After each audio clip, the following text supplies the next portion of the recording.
Liquor కుంభకోణం వ్యవహారంలో ఇప్పటికే మాజీ ఎమ్మెల్యే చెవిరెడ్డి భాస్కర్ రెడ్డి అరెస్ట్ అయ్యారు. ప్రస్తుతం రిమాండ్లో ఉన్నారు. అయితే ఇప్పుడు తాజాగా చెవిరెడ్డి భాస్కర్ రెడ్డి కుమారుడు కూడా సిట్ నోటీసులు ఇచ్చిందట. చంద్రగిరి వైసీపీ ఇన్ఛార్జ్ మోహిత్ రెడ్డిని విచారణకు రమ్మంటూ సిట్ అధికారులు నోటీసులు జారీ చేశారు. లిక్కర్ స్కామ్లో మోహిత్ రెడ్డి 39వ నిందితుడిగా అంటే A39గా అభియోగాలు మోపారు పోలీసులు. చెవిరెడ్డి అరెస్టు సమయంలోనే మోహిత్ రెడ్డిని అదుపులోకి తీసుకుంటారని అందరూ అనుకున్నారు. కానీ శ్రీలంక వెళ్లే క్రమంలో బెంగళూరు విమానాశ్రయంలో పోలీసులు అడ్డుకోవడంతో చెవిరెడ్డిని సిట్ అదుపులోకి తీసుకుంది. ఇక తండ్రి అరెస్టుతో ఆందోళన చెందిన మోహిత్ రెడ్డి అప్పటి నుంచి పరారీలో ఉన్నారు అనేది ముందస్తు బెయిల్ కోసం దరఖాస్తు చేసుకోవడమే కాకుండా తనపై నమోదైన కేసుని క్వాష్ చేయాలి అని కూడా మరో పిటిషన్ దాఖలు చేశారట. అయితే బెయిలు ఇలాగే స్క్వాష్ పిటిషన్లపై హైకోర్టు విచారణ అయితే జరపాల్సిన అవసరం ఉంది. అయితే కోర్టు ప్రారంభానికి ముందే చెవిరెడ్డి మోహిత్ రెడ్డికి సిట్ నోటీసులు అయితే జారీ చేసింది. ఈ నెల 25న తమ ముందు హాజరు కావాలి అనేది నోటీసుల్లో పేర్కొంది.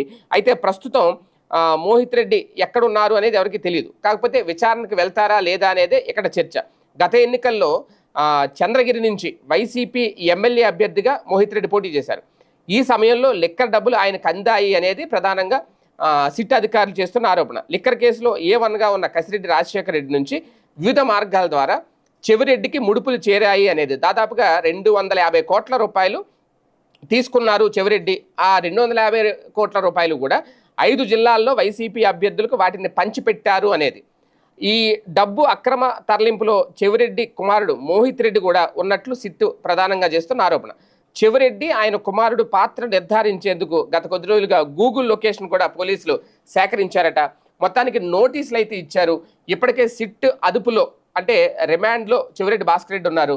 ఇప్పుడు మోహిత్ రెడ్డిని కూడా విచారణకు పిలిచారు. ఆయన్ని అరెస్ట్ చేస్తారా, అదుపులోకి తీసుకుంటారా, తండ్రి కొడుకులు ఇద్దరిని ఒకే జైల్లో పెడతారా చూడాలి.